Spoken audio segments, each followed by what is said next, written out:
dirigeants européens, pas que de l'Union européenne, de certains dirigeants européens, ceux de la coalition des volontaires, comme dirait Emmanuel Macron, accompagnés par le secrétaire général de l'OTAN et également le Premier ministre britannique, qui sont venus en fait se prosterner devant le grand patron ou le parrain américain qui est Donald Trump. Et cette image hallucinante de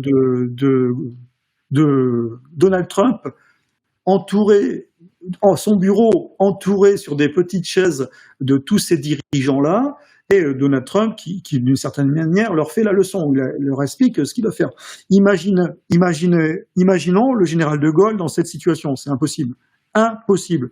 Imaginons Churchill dans cette situation, c'est impossible.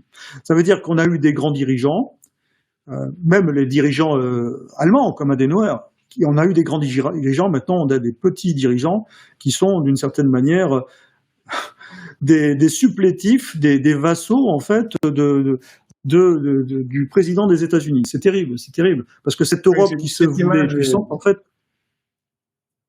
cette Europe qui se voulait puissante, c'est une Europe de l'impuissance, en fait, de l'impuissance partagée, et plus il y aura une intégration, alors une intégration selon le modèle politique actuel, parce qu'on pourrait réfléchir à un modèle fédéral qui serait différent, beaucoup plus, mais on n'en est pas là, parce qu'en fait, il y a deux options en fait actuellement pour l'Europe. Soit elle bascule vers un modèle fédéral assumé. Quand je dis un modèle fédéral, un vrai modèle fédéral avec une représentativité des États qui serait comparable à la représentativité des États au sein des États-Unis d'Amérique, avec peut-être une chambre des représentants, peut-être un Sénat, et avec une représentativité quand même et là, ce serait à la limite un modèle, malgré les différences de langue, qui pourrait avoir du poids à l'international.